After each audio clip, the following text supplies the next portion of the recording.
Oi, pessoal, aqui é o Renato Gaúcho falando, tudo bem? Olha, antes da história, dá só uma olhada nesse par de brincos da nossa parceira Fonzag que tem para vocês essa semana. Olha só que coisa linda! Para concorrer a essas belezuras, é só se inscrever no canal, se não é inscrito ainda, claro. Dar o seu like, comentar a história, porque sua opinião é muito importante para a gente. Ativar o sininho para ser avisada sempre que tiver história nova. E muito importante também acompanhar o vídeo até o final. Tudo isso, gente, ajuda a fortalecer o nosso canal e ainda, de repente, pode colocar na tua orelha esse par de brincos simplesmente maravilhoso, não é fantástico? E a nossa parceira Fonzag tem muitas novidades para você que quer ser consultora e comprar pela nossa loja online. Os links estão na descrição para quem se interessar.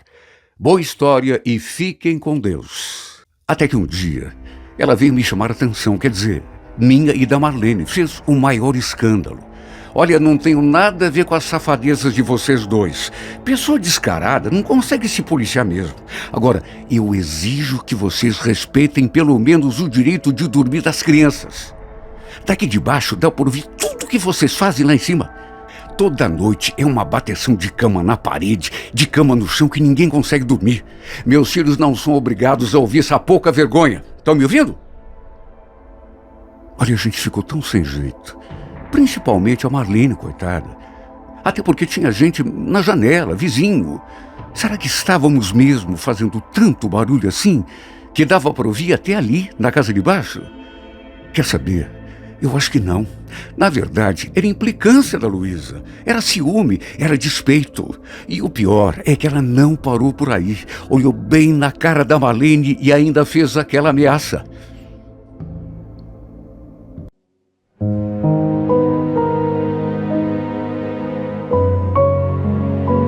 Renato Gaúcho apresenta A Força do Amor.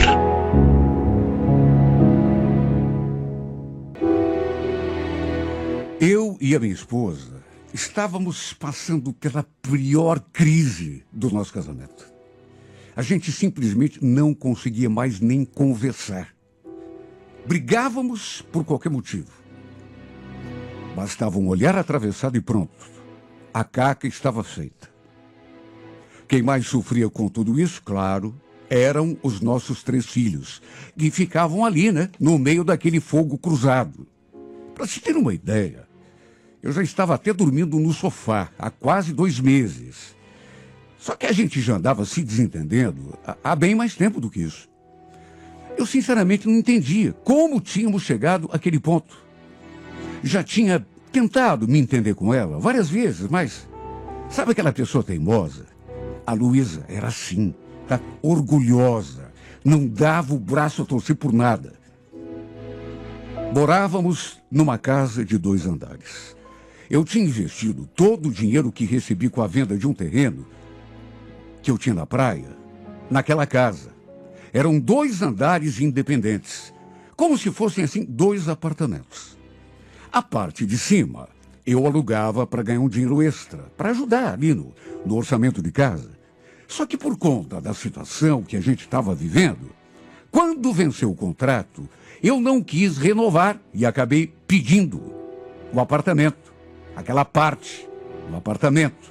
Minha intenção era morar ali na parte de cima, até porque eu juro, não estava mais aguentando aquele clima ruim. Comentei com a Luísa, que tinha pedido o imóvel, que ia morar ali na parte de cima, e ainda acrescentei: pode ficar tranquila, viu? Daqui uns dias, você vai ficar livre de mim. Não vai precisar mais nem olhar na minha cara. Sabe, eu falei aquilo porque no dia anterior, ela tinha me dito que não aguentava mais nem olhar na minha cara. Quando eu falei que ia alugar ali aquela parte, ela não disse nada.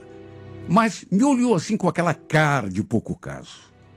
Enfim, em 2 semanas, os inquilinos desocuparam a parte de cima. E eu então levei as minhas coisas para lá. Quer dizer, quando eu digo as minhas coisas, estou me referindo às minhas roupas, sabe? Coisas pessoais, porque móveis não levei nenhum. Deixei tudo ali para a Luísa e para as crianças. Comprei uma cama Um micro-ondas, uma televisão, um chuveiro. Sabe, o básico do básico, e fui me virando do jeito que dava. Como não tinha geladeira, nem fogão, não deu para comprar tudo assim de uma hora para outra. Comia na rua, ou então comprava marmita, juntava as roupas que sujava durante a semana e levava na casa de uma tia minha para ela lavar. Porque a Luísa, ela não queria nem saber. Se nem comida ela preparava para mim, que dirá então minha roupa suja?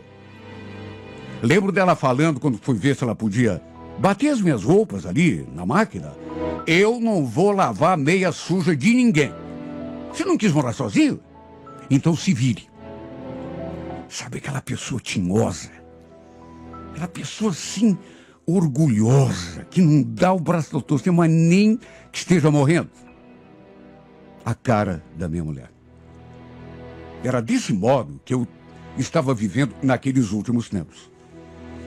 Minha ideia era ir comprando as coisas que eram necessárias e que eu não tinha comprado ainda, aos poucos, até porque, repito, não dava para comprar tudo assim de uma hora para outra, mobiliar aquele andar. Só que antes disso, essa minha tia que lavava as minhas roupas veio conversar comigo. Ela sabia da minha situação, que eu não tinha praticamente móvel nenhum lá em casa, comia na rua, já que não tinha nem onde cozinhar, então me contou que sua filha, minha prima no caso, estava se separando, porque também não estava mais conseguindo se acertar com o marido e andava procurando uma casa para alugar. A sorte é que eles não tinham filhos, de modo que tudo era mais fácil de resolver. E a tia ainda fez aquela sugestão: você não quer alugar para ela a parte de cima? Mas de que jeito, tia? Se eu estou morando lá? Juro. Fiquei confuso. Não entendi onde que a tia estava querendo chegar. Mas aí ela explicou que a gente iria morar junto. Era só para a Marlene poder guardar os móveis dela lá. No caso, eu poderia ficar usando, inclusive, o que ela tinha. E ia levar de casa. E aí eu cobraria um aluguel mais barato. Sabe, um ajudando o outro. Olha, até que a ideia não era ruim. Acabei conversando com a Marlene depois e, no fim, a gente acabou se acertando. Só que chegamos a um outro acordo. Ela iria morar lá, naquele andar, já que não queria voltar ali para a casa da tia. Minha casa tinha 3 quartos, de modo que eu ficaria num quarto e ela no outro. E como ela ia ceder os móveis que ela tinha, o valor do aluguel seria mais em conta para ela. Olha, foi um acordo justo, pelo menos temporariamente, eu não precisaria me preocupar com nada. E segundo a própria Marlene, ela nem ia ficar em casa muito tempo. Era só até organizar a sua vida e achar outro lugar. Ou seja, foi um acordo bom para as duas partes. Eu e essa minha prima não tínhamos assim muita intimidade, até porque eu era um pouco mais velho do que ela, tinha 49 anos, enquanto ela, se tivesse 30, era muito. Meu erro foi não ter conversado com a Luísa antes, porque ela entendeu tudo errado. Quando viu o caminhão de mudança parando ali na frente, pensou que eu estivesse levando a minha prima para morar comigo, como se fosse minha mulher. Aliás, a Marlene já havia estado ali para dar uma olhada, principalmente no quarto onde ela ficaria. E mais do que isso, para fazer uma faxina. Mas as duas não se viram nesse dia. A reação da Luísa, no entanto, foi ainda pior do que eu poderia imaginar. No começo, ela pensou que eu tivesse alugado a parte de cima e que ia voltar ali para casa, para nossa casa. Mas quando contei que ia continuar morando ali em cima, ela fechou a cara. Fez aquele semblante assim de espantada. Como assim? Não, parem um pouquinho, deixa eu ver se eu estou entendendo.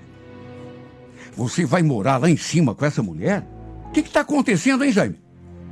Por acaso você anda de caso com essa tua prima? Mas que de caso, Luísa? Pelo amor de Deus. Eu só fiz um acordo com ela. Vou alugar. Mas vou continuar ocupando um dos quartos. É só para eu ter onde dormir. Será que você não entende? Eu não entendo mesmo. Você só pode estar de caso com ela.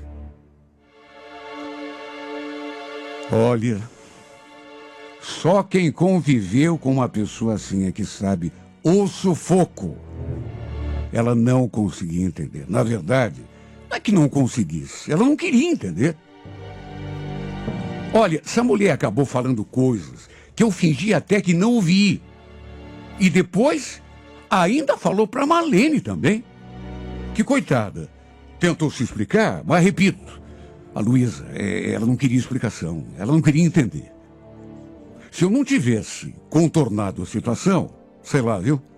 Mas acho que a Marlene iria até desistir de alugar aquela parte de cima.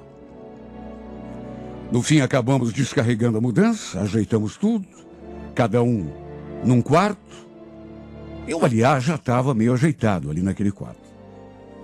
Eu sabia que seria difícil eu me acostumar, porque é complicado você dividir uma casa com uma pessoa, não vou dizer desconhecida, porque era minha prima, mas quem eu não tinha, assim, praticamente intimidade nenhuma. Convivemos muito pouco tempo. Era minha prima, mas não era, assim, uma pessoa chegada. Aliás, a tia também nos deu uma mãozinha para ajeitar tudo. Depois que a Marlene se mudou, as coisas entre mim e a minha mulher, quer dizer, ex-mulher, ficaram ainda piores. Quando a gente se cruzava ali, na frente, ela torcia o nariz, virava a cara e não dizia nem bom dia. Até para me deixar ver as crianças, ela ficava criando caso. Sabe, essa mulher ficou com aquela ideia fixa de que eu tinha alguma coisa com a minha prima. Um dia, inclusive, ela falou: olha, você não faz ideia do que os vizinhos estão comentando, sabia? Mas comentando o quê, mulher? Do quê? Dessa pouca vergonha. Que você não me respeite, tudo bem, mas devia ter pelo menos um pingo de respeito pelos teus filhos. A verdade é que eu estava pouco me lixando porque os vizinhos estavam comentando. Até porque não estava fazendo nada de errado. Eu e a Marlene realmente não tínhamos nada um com o outro. E para mim, estava sendo conveniente tê-la morando ali comigo, né? Ela preparava comida, limpava a casa, até minha roupa. Ela fazia questão de lavar. Aliás, me sentia até meio constrangido quando ela veio me dar o dinheiro do aluguel. Era um valor bem pequeno, mas mesmo assim me senti mal. Porque ela estava fazendo tudo lá em casa. Olha, Marlene, guarda esse dinheiro, viu? Não tem cabimento, né? Cobrar nem um centavo de você. Imagine, Jaime. Foi o combinado, não foi? Ela fez questão de pagar. Eu falei que não precisava, mas ela fez questão. Naturalmente que com o tempo, a gente foi ganhando assim mais intimidade, ficando mais à vontade, um diante do outro. Às vezes, no domingo, por exemplo, íamos almoçar juntos lá na casa da tia. Passávamos o dia todo lá. Outras vezes, era o pessoal da tia que vinha almoçar ali com a gente. E repito, a gente foi se aproximando. Às vezes, depois do jantar, por exemplo, a gente ficava ali na sala, assistindo televisão, conversando. E numa dessas vezes, ela perguntou assim, como estava a minha situação com a Luísa. Se eu estava conversando com ela, assim, numa boa. Falei a verdade, falei que não. Que a Luísa era muito teimosa, muito orgulhosa, que entre nós era difícil ter uma conversa civilizada, muito menos pensar numa possível volta. E ele então fez aquela observação. Você quer saber? Eu acho, aqui com os meus botões, que ela ainda gosta de você. Dá pra ver no jeito dela que ela morre de ciúme. Morre de ciúme. Que gosta. Ela, a mulher é meio louca. Marlene tem um parafuso a menos. Capaz. É ciúme. Pode acreditar que é ciúme. Ela é louca. Ué? Louca por quê? Ué, por pensar que... Você não sabe que ela pensa que a gente tem um caso? Imagine. Eu e você, nada a ver. A gente é primo. Ué. E o que que tem isso demais, aí? Já vi muita história de primos que ficaram juntos, sabia? Casaram, tiveram até filhos. Você já imaginou? Nós dois casados e com filhos. Ela disse aquilo assim, em tom de brincadeira, e deu um sorrisinho. Olha, não sei, viu? Podia até ser impressão, mas senti, não sei exatamente se foi uma certa malícia, não sei. Tanto que fiquei até meio sem jeito. Não vou negar que a presença dela me perturbava ali em casa, principalmente em determinadas situações. Até porque, embora fosse minha prima, era uma mulher bonita. E admito que, pelo fato da gente estar ali, se cruzando o tempo todo, quando estavam os dois em casa, às vezes eu tinha, assim, um pensamento, outro. Afinal de contas, sabe, eu sou homem, então já fazia tempo que eu não tinha nenhum contato mais íntimo com uma mulher.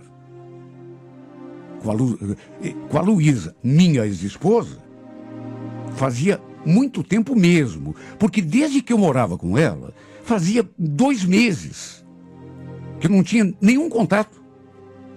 Inclusive, eu estava dormindo no sofá. Então, sabe, era inevitável começar a ficar com a cabeça meio cheia de pensamentos. Só que, naturalmente, uma coisa é pensar, imaginar. Outra é ter a coragem de fazer alguma coisa. O problema foi que aquela conversa que tivemos acabou mexendo comigo. Desde aquele bendito dia que eu passei a olhar para minha prima com outros olhos. E podia ser coisa da minha cabeça, mas não sei. Pelo jeito como às vezes ela olhava para mim e pelo fato até de ter feito aquela brincadeira aquele dia, aquela cogitação, dava a impressão de que ela também queria alguma coisa comigo. O fato é que essa mulher começou a povoar a minha mente mais do que eu imaginei que pudesse. Até a minha paz já estava tirando. Olha, tinha noites que eu ia para o quarto, deitava a cabeça no travesseiro e ficava ali rolando na cama de um lado para o outro, só imaginando ela deitada ali no quarto do lado, quem sabe usando uma camisola transparente, quem sabe até vestindo apenas uma lingerie, quem sabe até, olha só de pensar, eu já começava a ficar nervoso. Só Deus para saber como que eu me sentia nessas horas. Minha vontade era de invadir aquele quarto e fazer tudo aquilo que eu andava com vontade de fazer já fazia tempo. Beijá-la, abraçá-la, fazer amor com ela, sem me importar com as consequências. Lembro que uma noite, a gente ali na sala, assistindo televisão, vez ou outra a gente se olhava assim, até que numa dessas vezes, ela deu assim um sorrisinho e eu sorri também.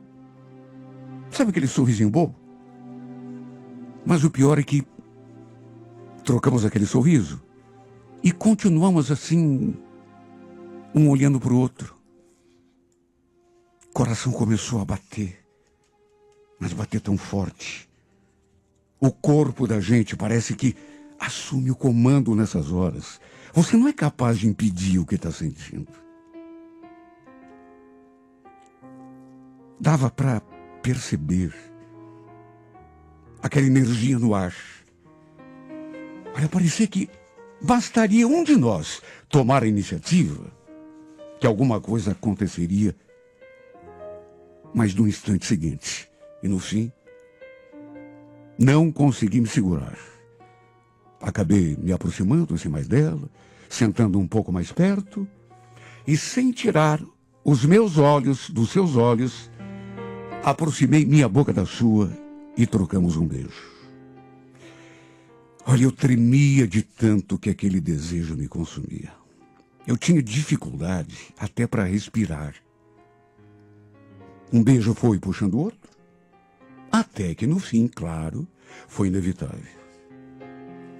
Acabamos nos entregando um ao outro do modo mais apaixonado que se possa imaginar. E foi desse modo que passamos a nos relacionar como um casal ali naquela casa. Fazia o quê? 2 meses que ela estava morando ali comigo. Para todos os efeitos, no entanto, não estava acontecendo nada demais entre nós. Por causa da minha ex-mulher e das nossas famílias, para evitar algum atrito e para não incentivar ainda mais os comentários, sabe, de vizinho e da minha ex-mulher, principalmente, a gente ficava assim, atrás do toco, como se diz. Cada um continuava dormindo no seu quarto, até porque a tia ia direto ali. E é claro, se notasse alguma coisa diferente, com certeza iria pedir para a Marlene ir embora dali. Acho que ela jamais aprovaria um romance entre nós dois. Um dia, no entanto, minha ex-mulher veio me chamar a atenção. Quer dizer, nossa atenção, porque a Marlene estava junto. Olha, eu não tenho nada a ver com as safadezas de vocês, viu? Mas eu tenho que pedir para vocês darem uma maneirada. Será que dá? Daqui de baixo, dá para ouvir tudo que vocês fazem lá de cima. Toda noite é uma bateção de cama na parede. Ninguém consegue nem dormir. Olha, com toda certeza, a gente não fazia tanto barulho assim. Mas não fazia mesmo. Sabe, ele estava exagerando, se é que não estava inventando tudo. De qualquer maneira, a gente ficou, eu e a Marlene, com aquela cara, né? Porque cheguei a me perguntar em pensamento, será que a gente está mesmo fazendo tanto barulho? A ponto de ela ouvir na casa de baixo? A Luísa ainda falou um monte. Sabe, falou um monte mesmo. Disse coisas que a gente não merecia ouvir, até porque estávamos separados. Mas pelo fato de sermos primos, ela falava mais ainda e chegou a insinuar que já tínhamos algo antes mesmo de eu ter saído de casa. Aí foi a minha vez de chamá-la de louca. A Marlene, no entanto, não falou nada. Só que depois me disse que não ia mais aguentar as provocações da Luísa. Da próxima vez ia revidar, mesmo que fosse preciso meter a mão na cara dela. O fato é que as coisas entre elas começaram a esquentar demais a cada dia que passava. Até minha tia, Luísa, começou a afrontar quando ela aparecia ali. Começou a inventar que ia entrar na justiça para garantir os seus direitos. Que ninguém iria tirar aquilo que era dela e dos filhos. Chegou a dizer que ia expulsar a Marlene dali. Até que um dia, as duas começaram a bater boca ali na frente e a Luísa teve a capacidade de subir no andar de cima e começar a jogar as coisas da Marlene pela janela no meio da rua. Olha, foi um fiasco. Foi um escândalo, uma coisa deplorável. Eu não estava em casa na hora, mas pelo que soube depois, foi feio. As duas chegaram a se agarrar, uma segurando o cabelo da outra. E além de jogar algumas coisas da Marlene pela janela, ela também fez o maior estrago ali dentro de casa. O que via pela frente, jogava no chão. A vizinhança naturalmente acompanhou o show, né? Que as duas protagonizaram. Quando cheguei em casa, isso à noitinha, 7:30 da noite, já não tinha nenhuma confusão. Mas ainda dava para ver o estrago que ela tinha feito. A Marlene me contou tudo o que tinha acontecido, inclusive a decisão que tinha tomado. Olha, Jaime, não dá mais para ficar aqui, viu? Não dá, porque eu vou acabar matando essa mulher. Essa mulher é louca. Você tinha razão. Eu não suporto mais essa infeliz. Resultado, ela acabou voltando para a casa da tia. embora tenha deixado seus móveis ali, até porque não tinha onde guardar. Aliás, era essa, né, a ideia original. Eu não me opus à decisão que ela tomou, nem tentei fazê-la mudar de ideia, até porque eu sabia da situação, né? Só que depois senti tanto a sua falta. Aliás, eu acho que foi só depois que ela foi embora que eu me dei conta de que estava gostando dela de verdade. Mais do que simplesmente ter ido embora, ela também achou melhor darmos um tempo no nosso romance. Eu concordei, até porque ia fazer o quê? Até para evitar maiores problemas com a minha ex-mulher, né? Ela procurou um advogado, inclusive, porque queria acertar a nossa separação. Minha mulher. A divisão de tudo que a gente tinha. Depois eu acabei vendendo a casa, lhe dando a parte que lhe cabia, a parte que cabia aos nossos filhos também, de modo que foi todo mundo, um por um, cuidar da própria vida. Só que mesmo depois que eu regularizei a minha separação, a Marlene preferiu não retomar o nosso relacionamento. Jaime, vamos esquecer essa história, tá? Tem nada a ver, a gente é primo. O que rolou entre nós foi um momento de carência. Não tem nada a ver com paixão ou com... Sabe? Nada a ver. Olha, pode ter sido no começo isso que ela falou. Momento de carência. Ela tinha acabado de se separar. Eu também tinha brigado com a mulher, saído de casa, embora ela continuasse ali naquele andar de baixo. De modo que ela tem razão, pelo menos lá no começo, foi mesmo uma espécie de carência. Só que, sabe, passou essa fase. E depois começou a acontecer, pelo menos comigo, aconteceu outra coisa. Pena que parece que o mesmo não tenha acontecido com ela. Não forcei a barra. Jamais tentaria obrigá-la a ficar comigo. Com a pessoa querendo estar com a gente, já é difícil um relacionamento. Imagine então de maneira forçada, né? Nenhum relacionamento se sustenta assim. De modo que no fim, adivinha, acabei solitário. A Luísa comprou uma casinha com a parte do dinheiro que eu lhe dei. Está morando lá com os nossos filhos. E a Marlene continua morando com a tia.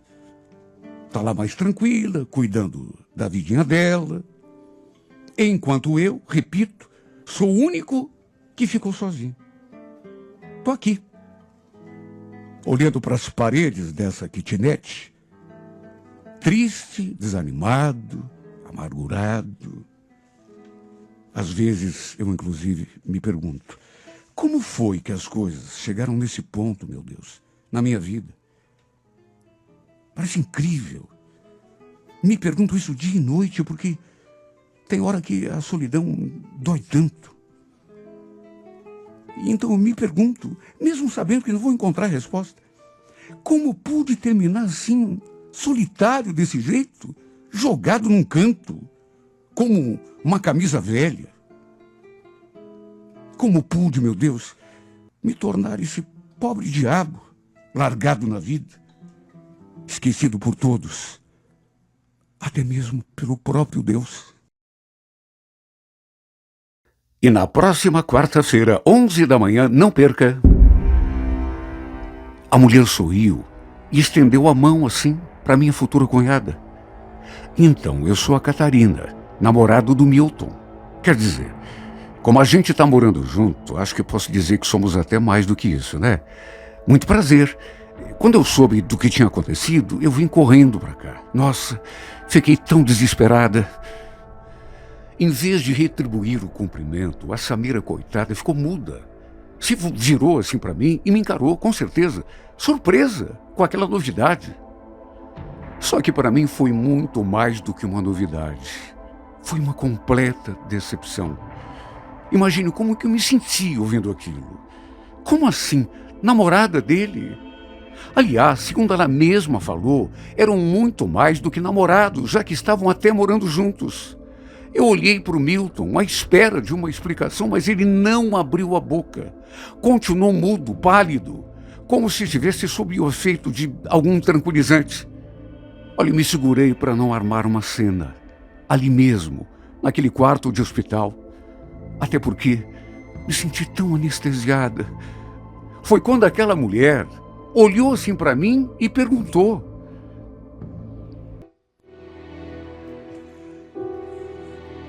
não era a primeira vez que eu recebia uma solicitação de amizade de uma pessoa desconhecida. Na verdade, tinha muita gente ali na minha lista que eu nunca tinha visto na vida, com quem eu nunca tinha sequer trocado uma única mensagem. Acho que isso acontece com todo mundo, né? Por isso não estranhei quando recebi aquela solicitação de amizade daquele rapaz chamado Milton. Antes de adicioná-lo, dei assim uma olhadinha rápida no seu perfil, nas fotos e juro, pensei que fosse ficar naquilo. Para mim, ele seria apenas mais uma daquelas tantas pessoas que eu tinha na lista, mas que não fazia a mínima ideia de quem fosse. Só que naquele mesmo dia, ele já mandou mensagem, agradecendo. Oi, Cristina, obrigado por me adicionar. No final da mensagem, ele ainda mandou assim uma figurinha de uma flor. Sabe, não sei por quê, porque normalmente eu nem responderia uma mensagem daquelas. Mas aquele detalhe da flor me tocou de algum modo. Uma coisa que eu achei assim tão delicada. E, sabe, foi por isso que eu resolvi responder. Imagine, seja bem-vindo. Talvez, se eu não tivesse mandado aquela mensagem, tudo tivesse ficado por isso mesmo. Mas como ele estava online, a gente começou a conversar. Ele me contou que morava em Cascavel, mas que era daqui, de Curitiba. Tinha ido para lá terminar os estudos. Aí arranjou um emprego e acabou ficando por lá mesmo. Mas que toda a família ainda morava por aqui. Já fazia, segundo suas próprias palavras, quase 3 anos que ele morava em Cascavel. Sabe, ele me pareceu assim um cara tão bacana. Também falei um pouco de mim, até porque ele perguntou.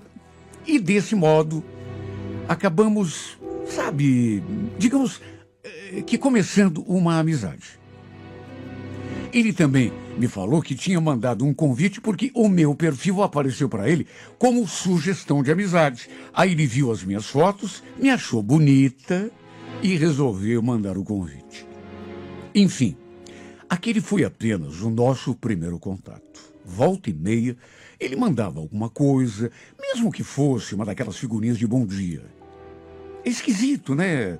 A gente começar a trocar mensagens com uma pessoa que nunca viu na vida, mas, repito, ele me parecia um cara tão bacana. Às vezes, inclusive, a gente ali conversando por mensagem, dava a ideia de que nos conhecíamos há muito tempo. O tempo foi passando, até que um sábado pela manhã, para minha surpresa, eu ali no trabalho, recebi uma mensagem dele. A surpresa, na verdade, ficou pelo fato de ele dizer que estava em Curitiba, visitando a família. E também queria saber se tinha como a gente se encontrar, para se conhecer pessoalmente. Eu trabalhava numa loja, num shopping, e saía tarde. E foi justamente isso o que falei. Puxa vida, Milton, eu até ia gostar de te conhecer, só que antes das 10 eu não consigo sair daqui. Resumindo, ele não desistiu. Falou que não ia voltar para Cascavel sem antes me conhecer, sem falar comigo. Que sabia em qual shopping que eu trabalhava, o nome da loja, o horário do meu intervalo, e falou que daria uma passadinha para a gente pelo menos tomar um café. Claro que eu fiquei um pouco nervosa, mais do que isso, até meio preocupada, com medo, né, de ele não gostar de mim, pessoalmente, até porque é uma coisa que a gente tem. Uma coisa é conhecer a pessoa através de mensagem e mesmo de fotografia. Outra coisa diferente, qualquer um fica assim mais inseguro, é quando se trata de conhecer a pessoa assim em loco. Então, fiquei com essa preocupação. Quem sabe, se ele me conhecer, ele falou que eu era bonita, olhando pela foto. Quem sabe, se me conhecer pessoalmente, ele não mudou de opinião. De qualquer maneira, ele ficou de passar ali na loja às 6 horas da tarde, que era o horário que eu parava pelo menos alguns minutos. Perto de dar o horário, inclusive, fiquei olhando na direção da porta para ver se o via chegando. Apesar de nunca termos nos visto pessoalmente, pelas fotos eu certamente o reconheceria. Eram 6h05 quando saí para o meu intervalo e ele estava me esperando ali no corredor. Não perca, é na próxima quarta-feira, 11 da manhã, na íntegra, a emocionante história de Cristina e Milton em mais uma edição de A Força do Amor.